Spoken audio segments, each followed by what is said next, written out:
27 मई 1873 को एक खबर आती है जिसमें नोबिन नाम का एक व्यक्ति अपनी पत्नी की हत्या कर देता है। इसके बाद वह खुद पुलिस के पास जाता है और अपना गुनाह कबूल कर लेता है और फांसी की सजा मांगने लगता है। पुलिस द्वारा मामला दर्ज किया जाता है। मामला एकदम साफ था क्योंकि नोबिन ने कबूल कर लिया था कि कत्ल उसने किया है। उस पर धारा 302 के तहत मुकदमा चलना शुरू हो जाता है। फिर नोबिन को मोगली सेशन कोर्ट में पेश किया जाता है। लेकिन जब जनता को इस केस की सच्चाई पता चलती है तो वह नोबिन को बचाने के लिए उसके सपोर्ट में आ जाते हैं। देखते ही देखते नोबिन को सपोर्ट करने के लिए कोर्ट के सामने भीड़ उमड़ आती है। इस भीड़ को कंट्रोल करने के लिए एक नियम बना दिया जाता है। जो भी अंग्रेजी बोलना या पढ़ना जानता है सिर्फ वही कोर्ट के अंदर जा सकता है। लेकिन जनता और मीडिया के सपोर्ट करने के बावजूद नोबिन को दोषी करार कर दिया जाता है और वो जेल भेज दिया जाता है। लेकिन जब नोबिन ने खुद अपना गुनाह कबूल कर लिया था तो क्यों जनता उसे बचाना चाहती थी? चलिए जानते हैं इस केस को।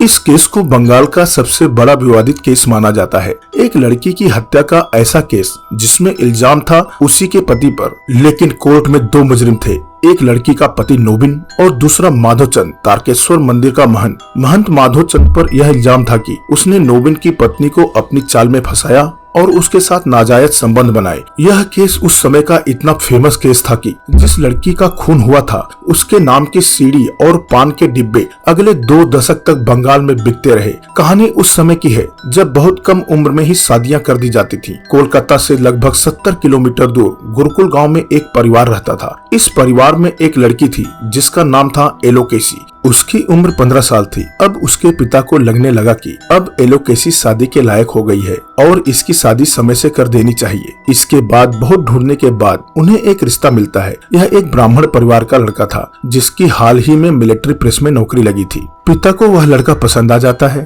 तो इधर उधर से पैसे जुटा करके किसी भी तरह एलोकेसी की शादी नोबिन से कर दी जाती है। लेकिन शादी के तुरंत बाद ही नोबिन को नौकरी से बुलावा आ जाता है और वह सोचता है कि कोलकाता जैसे बड़े शहर में गांव की लड़की कैसे रहेगी। यह सोचकर नोबिन एलोकेसी को उसके पिता के पास गांव में ही रहने के लिए भेज देता है। एलोकेसी का गांव कोलकाता से लगभग 70 किलोमीटर दूर था, इसलिए जब भी नोबिन को छुट्टी मिलती थी वह वक्त निकालकर एलोकेसी से मिलने गांव आ जाया करता था। सब कुछ अच्छा चल रहा था, लेकिन एक कमी थी कि एलोकेसी और नोबिन की शादी के 1.5-2 साल के बाद भी इनकी कोई औलाद नहीं हो रही थी। जब उनकी औलाद नहीं हुई तब किसी ने एलोकेसी के पिता से कहा कि वह तारकेश्वर मंदिर के एक महंत को जानते हैं। तारकेश्वर मंदिर में एक महंत थे जिनका नाम माधोचंद था। इस महंत की विद्या की दूर दूर तक चर्चा थी। इनका दावा था कि इनके इलाजों से बाज महिलाएं प्रेग्नेंट हो जाती हैं और यह वह समय था जब लोग अंधविश्वास और जादू टोने पर ज्यादा विश्वास करते थे।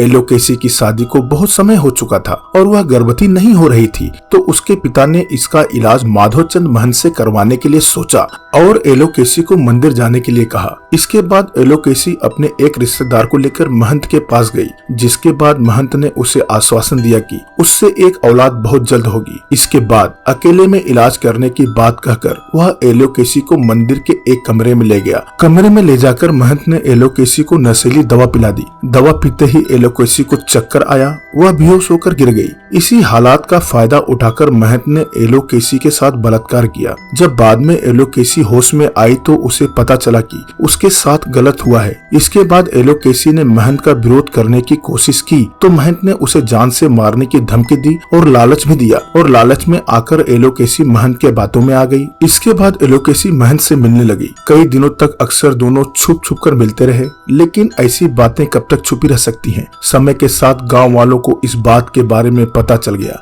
लेकिन गांव वाले भी जानते थे कि महंत कितना फेमस है और लोग महंत के बारे में खुलकर बोलने से डरते थे। इसी बीच नोबिन अपनी ड्यूटी से वापस घर आया। कुछ ही दिनों में लोगों की बातें सुनकर नोबिन को इस बारे में पता चल गया और लोग उसे ताने देने लगे। उसे इस बात पर विश्वास नहीं हो रहा था क्योंकि वह अपनी पत्नी से बहुत प्यार करता था और उसकी पत्नी भी उससे बहुत प्यार करती थी। लेकिन नोबिन से रहा नहीं गया और उसने एक रात अपनी पत्नी से यह पूछ लिया कि यह सब मैं क्या सुन रहा हूँ। डरते हुए एलोकेसी ने कहा कि मैं तुम्हारे प्रेम के लायक नहीं हूँ। महंत ने मुझ पर न जाने कैसा जादू चला दिया था। यह सब गलत है। यह जानते हुए भी मैं खुद को रोक नहीं पाई। मैं पापनी हूँ, हो सके तो मुझे माफ कर दो, वरना तुम जो सजा दोगे मुझे वह कबूल है। एलोकेसी की बातें सुनकर नोबिन को समझ आ गया कि कहीं न कहीं महंत ने ही एलोकेसी को बहलाया होगा इसमें एलोकेसी की कोई गलती नहीं है, लेकिन यह बात पूरी गांव में फैल चुकी थी। नोबिन की इज्जत का सवाल था, इसलिए उसने सोचा कि वह रात में ही एलोकेसी के साथ गांव को छोड़कर चला जाएगा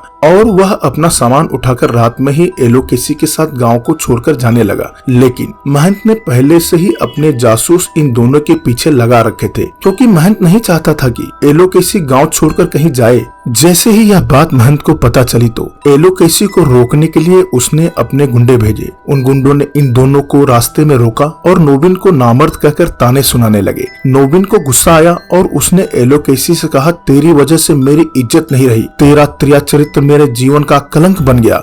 इतना कहने के साथ ही नोबिन ने हसिया निकालकर एलोकेसी के गर्दन पर हमला करके एलोकेसी का गर्दन उसके धड़ से अलग कर दिया। इतना भयानक दृश्य देखकर वह गुंडे वहां से भाग जाते हैं। इसके बाद नोबिन को यह महसूस होता है कि उसने एलोकेसी का कत्ल कर दिया है और वह उसकी लाश लेकर घंटों तक रोता रहा। यह कहता रहा कि चरित्रहीन तू नहीं थी, चरित्रहीन तो वह महंत था। गुस्से में मुझसे यह क्या हो गया, मुझे माफ कर दे एलोकेसी। और फिर रोते हुए नोबिन ने थाने जाकर खुद को पुलिस के हवाले कर दिया और अपना गुनाह कबूल करके अपने लिए फांसी की सजा मांगने लगा। धारा 302 के तहत उस पर केस चला और नोबिन को कोर्ट में पेश किया गया। इस केस में महंत का नाम जुड़ा होने के कारण यह केस शुरू से ही एक हाई प्रोफाइल केस बना हुआ था। नोबिन की दिल दहला देने वाली कहानी सुनकर बंगाल के एक बड़े वकील उमेश चंद्र बनर्जी नोबिन का केस फ्री में ही लड़ने के लिए तैयार हो जाते हैं। उन्होंने अदालत में दलील रखी कि नोबिन को जब एलोकेसी और महंत के नाजायज संबंध के बारे में पता चला तो नोबिन गुस्से पर काबू नहीं रख पाया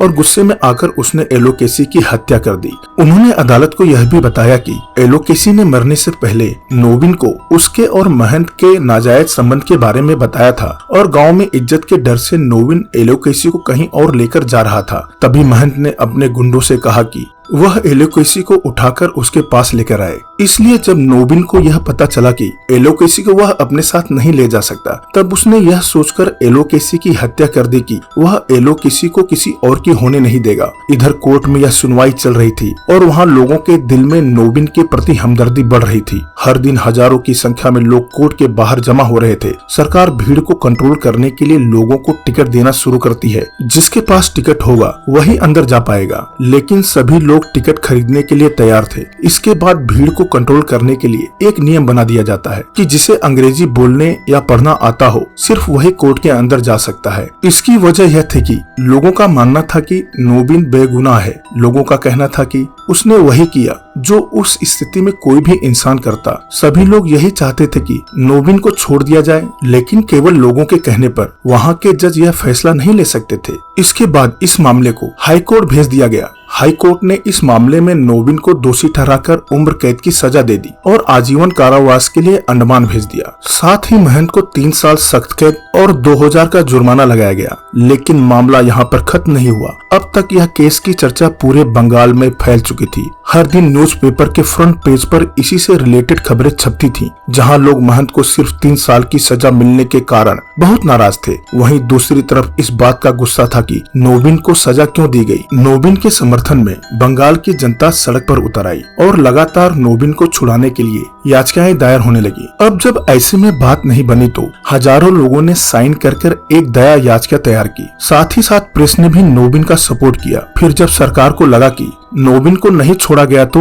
मामला बिगड़ सकता है, इसके बाद 2 से 3 साल की जेल काटने के बाद नोबिन को रिहा कर दिया गया और माधव चंद के 3 साल की सजा पूरा होने के बाद वह बाहर आया और दोबारा तारकेश्वर मंदिर का महंत बन गया। तो दोस्तों, यह था बंगाल के इतिहास का सबसे विवादित केस। इसे तारकेश्वर स्कैंडल के नाम से जाना जाता है। इसके बाद नोबिन एक गुमनाम जीवन जीने के लिए कहाँ चला गया किसी को पता नहीं। यह स्टोरी आपको कैसी लगी कमेंट करके जरूर बताइए और ऐसे ही वीडियो देखने के लिए मेरे चैनल को सब्सक्राइब कीजिए। Thanks for watching.